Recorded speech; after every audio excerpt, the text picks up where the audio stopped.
It's a nice section. This is third chapter. We'll talk about, we'll hear about some more aspects of Kali Yuga and how Sukadeva Goswami is giving transcendental knowledge and renunciation to Parishit Maharaj, telling the temporary nature of all the things in the world like that. Number one. And after that, Parishit Maharaj asks questions about, oh my God, so many bad qualities of Kali Yuga are there. What can people do to get over them like that? Then Sukadeva Goswami starts to explain about Satya Yuga, Treta Yuga, Dwapara Yuga, Kali Yuga, like that. Those are the few sections of the theme. You can pay attention while Mata is reading. When are you ready? You can read Mata. Radhe Mata. Hare Krishna Prabhu, thank you. Hare Krishna, dear devotees, please accept my humble obeisances, all glories to Srila Prabhupada. We are reading from Canto 12, Chapter 3, the Bhumi Gita. Om Namo Bhagavate Vasudevaya. Om Namo Bhagavate Vasudevaya. Om Namo Bhagavate Vasudevaya. Narayanam Namaskritya Naram Cheva Narottamam Devim Saraswatim Vyasam Tato Jayamudirayet Nastapradeshu Abhadreshu Nityam Bhagavata Sevaya Bhagavati Uttama Sloke Bhaktir Bhavati Nestiki. Text 1. Sukadev Goswami said, seeing the kings of this earth busy trying to conquer her, the earth herself laughed. She said, just see how these kings, who are actually playthings in the hands of death, are desiring to conquer me. Text 2. Great rulers of man, even those who are learned, meet frustration and failure because of material lust. Driven by lust, these kings place great hope and faith in the dead lump of flesh called the body, even though the material frame is as fleeting as bubbles of foam on water. Text 3 to 4. Kings and politicians imagine, first I will conquer my senses and mind, then I'll subdue my chief ministers and rid myself of the thorn pricks of my advisors, citizens, friends, and relatives, as well as the keepers of my elephants. In this way, I will gradually conquer the entire earth. Because of the hearts of these leaders are bound by great expectations, they fail to see death waiting nearby. Text 5. After conquering all the lands on my surface, these proud kings forcibly enter the ocean to conquer the sea itself. What is the use of their self-control, which is aimed at political exploitation? The actual goal of self-control is spiritual liberation. Text 6. O best of the Kurus, the earth continued as follows. Although in the past great men and their descendants have left me, departing from this world in the same helpless way they came into it. Even today, foolish men are trying to conquer me. Text 7.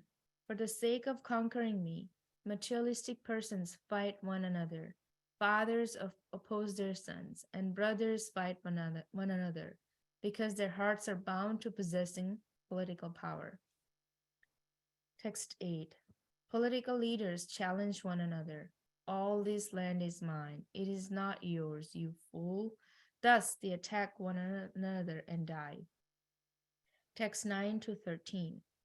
Such kings as Prithu, Purvara, Gadi, Nausa, Bharata, Kartavirya, Arjuna, Mandata, Sagara, Rama, Katvanga, Dunduva, Raghu, Trinabindu, Yayati, Saryati, Santanu, Gaya, Bhagiratha, Kuvalaya, Swa, Kukutstha, Nesada, Nriga, Hiranyakashipu, Rita, Ravana, who made the whole world lament. Namushi, Sambara, Bhauma, Hiranyaksha, and Taraka, as well as many other demons and kings who possessed great powers of control over others, were all full of knowledge, heroic, all conquering and unconquerables.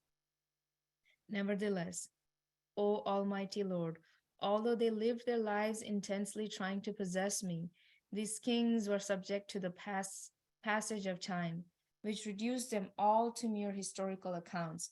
None of them could permanently establish their rule. Text 14.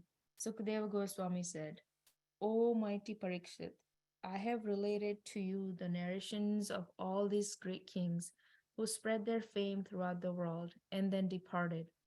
My real purpose was to teach transcendental knowledge and renunciation.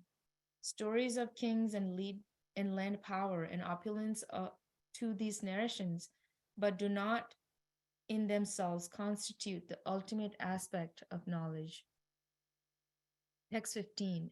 The person who desires pure devotional service to Lord Krishna should hear the narrations of Lord Uttamasloka's glorious qualities, the constant chanting of which destroys everything inauspicious. The devotee should engage in such listening in regular daily assemblies and should also continue his hearing throughout the day. Text 16. King Parikshit said, My lord, how can persons living in the age of Kali rid themselves of the cumulative contamination of this age? O great sage, please explain this to me. Text 17.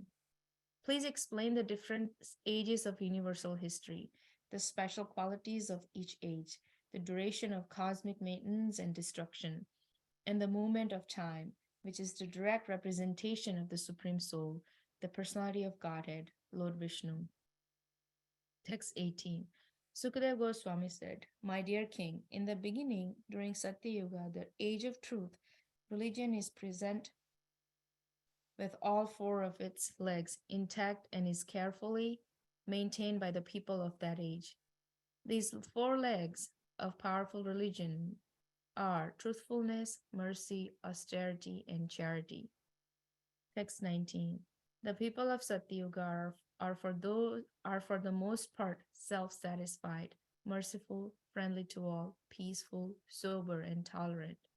They take their pleasure from within, see all things equally, and always endeavor diligently for spiritual perfection. Text 20. In Treta Yuga, each leg of religion is gradually reduced by 1/4 by the influence of the four pillars of irreligion: lying, violence, dissatisfaction, and quarrel. Text 21. In Treta Age, people are devoted to ritual performances and severe austerities. They are not excessively violent or lusty or very lusty after sensual pleasure. Their interest lies primarily in religiosity, economic development, and regulated sense gratification, and they achieve prosperity by following the prescriptions of the three Vedas. Although in this age society evolves into four separate classes, O king, most people are Brahmanas.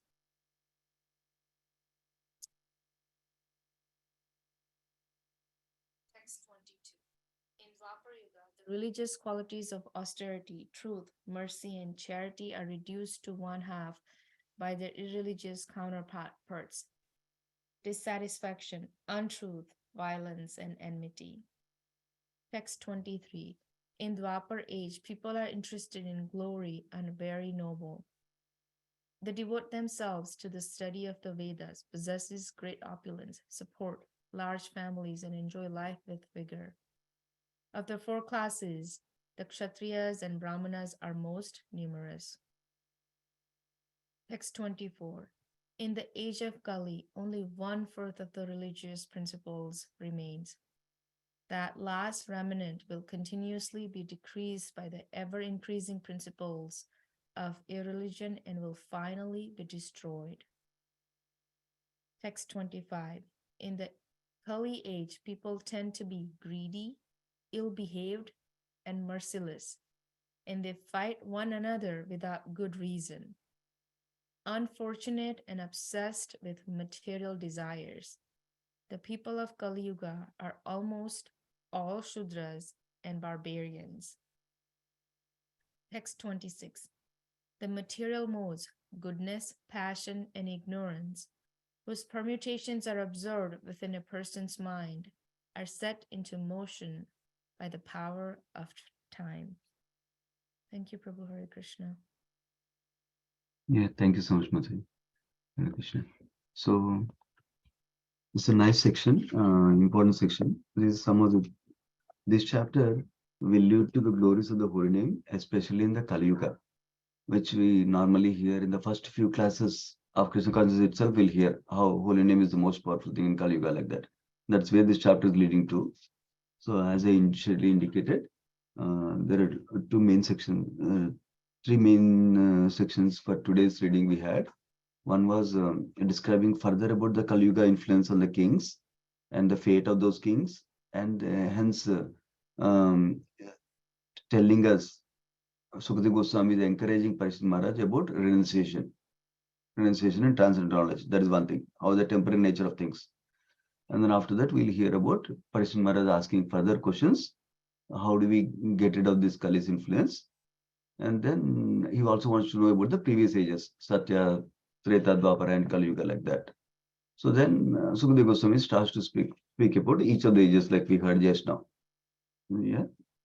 So tomorrow's section will be about holy name, but today's section is about going towards that. So now this section is called Bhumi Gita. If you remember, the last two chapters were focusing on the bad qualities in the Kali Yuga and how different kings, kingly class or Kshatriyas got degraded over time with mode of ignorance qualities, and thus they did not rule properly, like that. That's what we saw in the last. So in this chapter, it is further glorifying, further not glorifying, further describing the temporary nature of things, temporary nature of the acquiring or conquering done by the kings.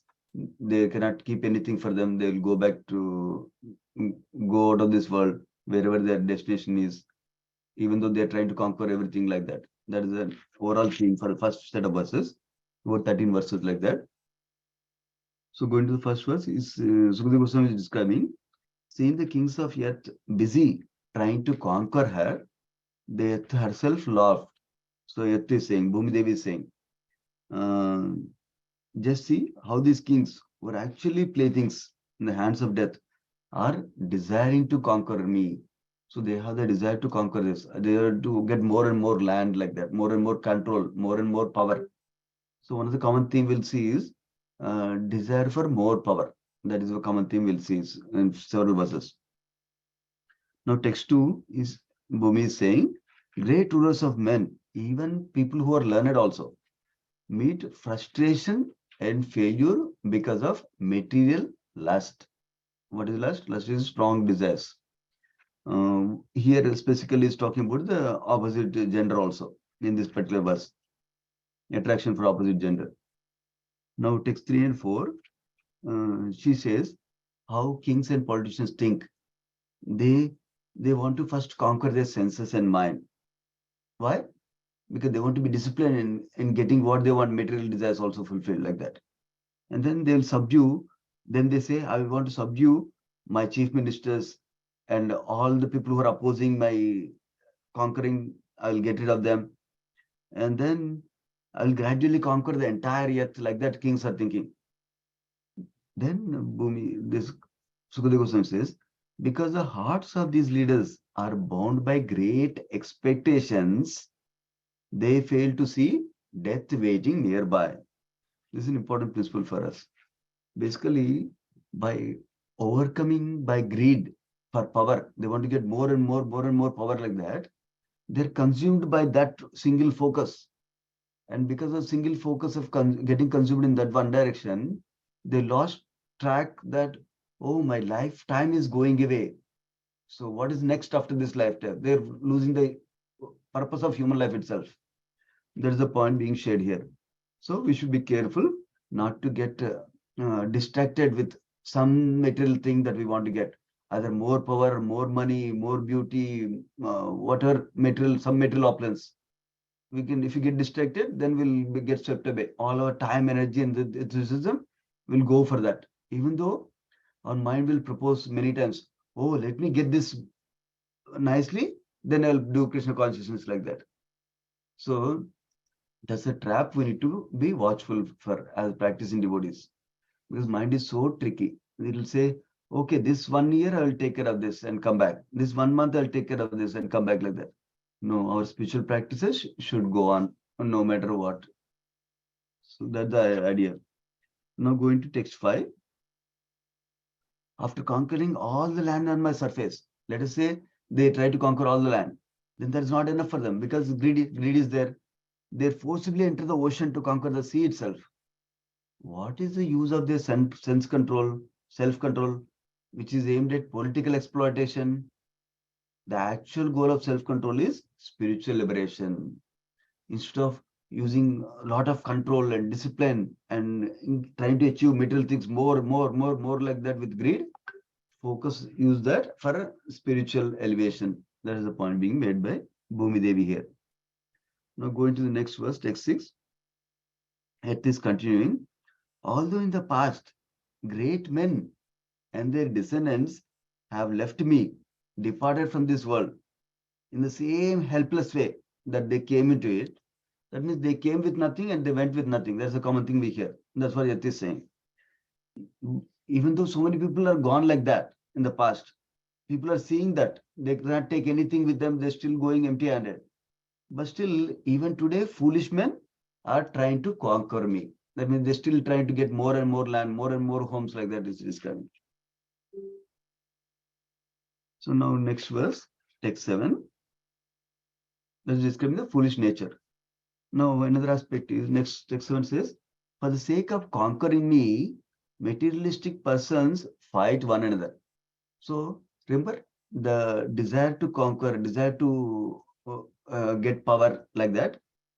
That's what they're leading to getting more and more material things, including here a specific example is land like that. And when everybody is driven to get more and more material things, whatever it happens to be land in this example, but can be anything, then what will that result in? That will result in clashes because resources are limited. Everybody is trying to go after one thing, and then naturally they quarrel with each other. So that's why he's describing they fight one another. Fathers fight with sons, brothers fight with one another because their hearts are bound to possessing political power. Remember the theme? Because of greed and wanting to have power, that's where people are trying to get more material things. That's what is leading to all the drawbacks being described here. The political leaders challenge one another. All this land is mine. It's not yours, you fool. Like that. Thus they attack one another and die. So, because of this material greed, that's why all the conflicts is happening in the world. But if the God conscious society is established, then will not have any problems at all. So purport is addressing that. It's saying that there will be lesser tension politically, not that completely eliminated, but lesser tensions politically, because everybody understands everybody has a right to live peacefully. So then they will not try to disturb each other. They will try to be happy with whatever they have. Now text 9 to 13. So Bhumi Devi, after giving the principle that so many kings came, tried to conquer with greed, but then they had to live helplessly without taking anything with them. So they did not understand the purpose of life. Now she is giving list of bunch of names uh, to prove that great people came, including interestingly the name of Pruthumara also is there in the list, who's the incarnation of Supreme Lord. Of course, Shakta Vasavatar like that. Jiva, but invested with ruling potency or Palana Shakti like that. So, so many names are given. The names include the categories of devotees, categories of demons also. Both are included in the list. Ravana, for example, is a demon category, and then others are described from the devotional category, like Prithumharas, for example, Bharat Maharaj, for example, Yayati, like that. Some great kings are described basically. Whatever character they happen to have. And she says, kings who possess great power of control over others were all full of knowledge, heroic, all conquering and unconquerable. When they were living, they had all these great qualities of heroism, unconquerability. They could conquer everybody, they could overpower everybody like that.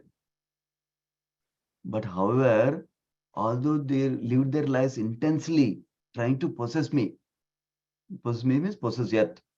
These kings, due to passage of times, all these kings are reduced to mere historical accounts.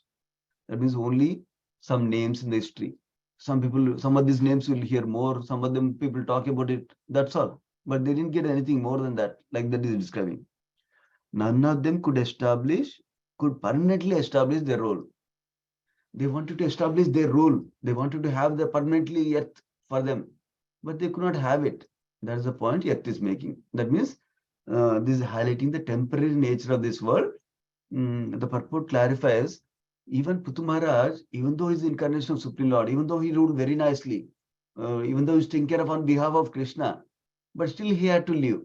That's the point being made here. Both saintly kings and demons must leave the earth like that. So it's a temporary place. Now, text 14, Sukadeva Goswami says, so this is a shift in the section.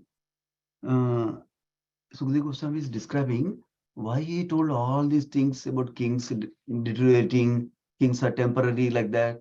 He's saying, I wanted to give transcendental knowledge and renunciation to you.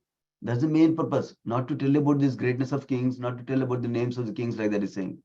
My purpose is to describe real purpose was to teach transcendental knowledge and renunciation. That's the purpose. So purport clarifies narrations of Srimad Bhagavatam, even if they don't seem to be directly connected to Krishna. For example, in the last few chapters, a couple of chapters, we saw kings' names, how kings are uh, uh, degrading in Kali Yuga, how they cannot live permanently like that. But that's all leading towards transcendental knowledge, towards in relation to Krishna, because it will help us to develop renunciation, which will help us to practice bhakti nicely. So that is the point being made. So that is how this is also Krishna Kada. This is also transcendental knowledge. Srimad Bhagavatam is valuable every chapter like that. That's the point being made in the purport. Now going to 15th verse. Now Sukadeva Goswami glorifies Krishna Katha and hearing Krishna Katha and Kirtanam also. So basically he says the persons who desire pure devotion service to Lord Krishna should hear Krishna Katha, narrations of Krishna's glorious qualities.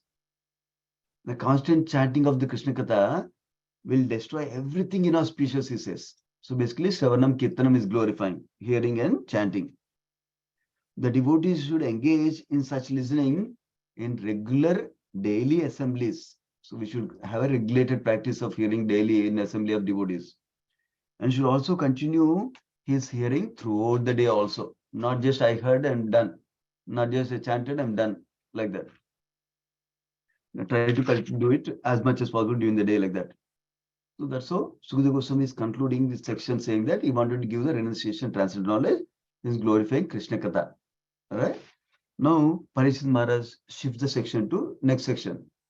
Parikshit Maharaj asks in 2 verses, he asks bunch of questions. Now Sukadeva Goswami will answer them now. He says, how can persons living in this age of Kali rid themselves of cumulative contamination of this Kali Yuga? Please explain this to me. Basically, purport explains Parikshit Maharaj was a compassionate and saintly ruler. That's why he was thinking about rest of the people also, not only himself. How can this Kali Yuga influence be reduced on them? Please tell me like that. That's the first question he asked. In the next verse, he asked a bunch of questions. He says, please explain the different ages of universal history. That means Satya Yuga, Treta Yuga, Dwapara Yuga, Kali Yuga, like that. Different ages of universal history and the special qualities of that age also.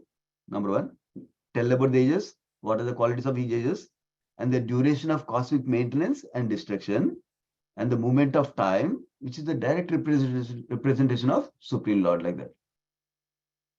Now, following this question by Parikshit Maharaj, Sukadeva Goswami describes Satyuga and its qualities and people of that Satyuga, then Treta Yuga and its qualities and the people of the Treta Yuga, then Dwapara Yuga and its qualities and people of Dwapara Yuga, and then he finally comes to Kali Yuga and its qualities and people of Kali Yuga, like that. So we'll hear them. He starts with Satyuga, Sukadeva Goswami. He says, in the beginning, there was Satyuga, the age of truth. Religion is present with all four of its legs intact and is carefully maintained by people of that age. These four legs of powerful religion, pay attention. These four legs of powerful religion are truthfulness, mercy, austerity, and charity. Notice, first canto, we hear the same thing almost, truthfulness, mercy, austerity we hear. But the fourth one we hear as cleanliness. But here it's mentioned as charity. So purport clarifies that point, saying that first canto we hear about cleanliness. So that word dhanam can be um, seen as charity in this context, or it can be seen as cleanliness also.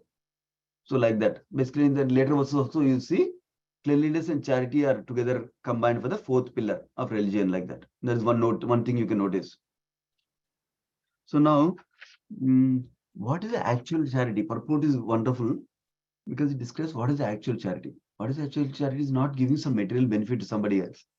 Actual charity is to make somebody fearless and become free. What is that? How does that happen? That happens with spiritual realization. So when somebody becomes spiritually awakened, becomes Krishna conscious, then they engage in their original constitutional position. So that way they can become fearless and they become free from all this birth and death cycle. That is a real charity, like that is describing. So yeah, and then other point made in this purport is these qualities of religion mentioned, truthfulness, cleanliness, charity, austerity, mercy, all these things are universal, not for just one Sanatan Dharma. Everybody is universal to everybody. Everybody is describing like that because they are pious principles for everybody to follow. And the next verse, Sukadeva Goswami describes the people about Satyuga. Notice how they're so wonderful. They, for the most part, they are self-satisfied. They're merciful. They're friendly to all. They're peaceful, sober, and tolerant. They take their pleasure from within. That means not from what can I get to be happy like that. They get pleasure from within. They see all things equally, samadarshana, and always endeavor diligently for spiritual perfection. So this is another common theme you'll see. Not only they have wonderful good qualities, their goal is to become spiritually perfect. Highest goal they had, Satyuga. Then in Treta Yuga, next verse talks about Treta Yuga. So one other theme I noticed in this set of verses, commonly we hear that the four pillars of religion are there, four legs of religion are there in Satyuga. As the yugas continue, one goes away, one goes away, one goes away, one really remains like that we hear normally. But interestingly, there is change in this canto I noticed is that what is being described, if you notice, you might have heard also, is that each of these four pillars of religion is reducing by one fourth, like that is being described. And the next verse, subsequent yuga, another one fourth is reduced like that. Finally, in the Kali Yuga, only one last one fourth is remaining. Like that is described. Commonly we hear, actually all these are gone, only one is remaining like that commonly we hear. That's one more distinction I'm making. Okay. So then let's go to where are we? 17%. Yeah, 20th verse. So here it's saying in Treta Yuga, each leg of religion, notice that, is gradually reduced by one quarter by the influence of four pillars of irreligion because of the irreligion principles. What are they're opposing the four pillars of religion? So lying, which is against the truthfulness, and then violence, which is against the mercy, dissatisfaction, which is against the austerity, and then quarrel, which is against the charity and cleanliness. That is the Treta Yuga. Now, in Treta Yuga, people are described. What are they doing? They are devoted to ritual performances and severe austerities they do. They're not excessively violent or very lusty after sensual pleasure. Their interest lies primarily in dharma, artha, kama. Remember, Satyuga, they're aiming for spiritual perfection. That means final goal. But here they're aiming for using religious scriptures. They're doing dharma, artha, kama mainly. That's what is described here for Treta Yuga also. And then, and most people are Brahmanas is described in Treta Yuga. Even though four orders are there in that Yuga also. But still, most are Brahmanas like that. Then, text 22, Dwapar Yuga is described. What is saying? And the religious qualities of austerity, truth, mercy, and charity are reduced to one half by their irreligious counterparts. So, another one fourth gone in each of them, like that is described. Now, in the Dwapara people are interested in glory. That means they want to become famous like that, and are very noble also. They devote themselves to the study of the Vedas also, possess great opulence, support large families, and enjoy life with vigor. So they have some enjoyment also in Dwapara most. In the four classes, that means Brahman, Kshatriya, Vaishya, Shudra, even though four are there, Kshatriyas and Brahmanas are most numerous. Now Kshatriyas are also coming to the mix. Previous Yuga, Brahmanas were more, majority is said. Now Kshatriyas and Brahmanas both are there, like that in Dwapara. Now coming to Kali Yuga. In the age of Kali, 24th verse, only one-fourth of the religious principles remains. Each of the, not one principle, each of the four religious principles, one-fourth only remains. That last remnant will continuously be decreased by the ever-increasing principles of religion and will finally be destroyed. That's why we follow the four religious principles. Okay, that is one of the important reasons. Okay, now next to go 25th verse. In the Kali Yuga, people tend to be greedy, ill-behaved, and merciless, and they fight one another without good reason. Unfortunate and obsessed with material desires, the people of Kali Yuga are almost all Sudras and barbarians. Notice, Satyuga, all were spiritually devotees trying to perfect their life. Treta Yuga, they predominantly Brahmanas. Dwapara Yuga, Brahmanas, Kshatriyas predominantly. And then Kali Yuga, predominantly Sudras. So the point made in the purport is everybody is working for somebody that makes them Sudras, right? And also even small businesses, people are not maintaining. People want to work in a big company like that instead, like that.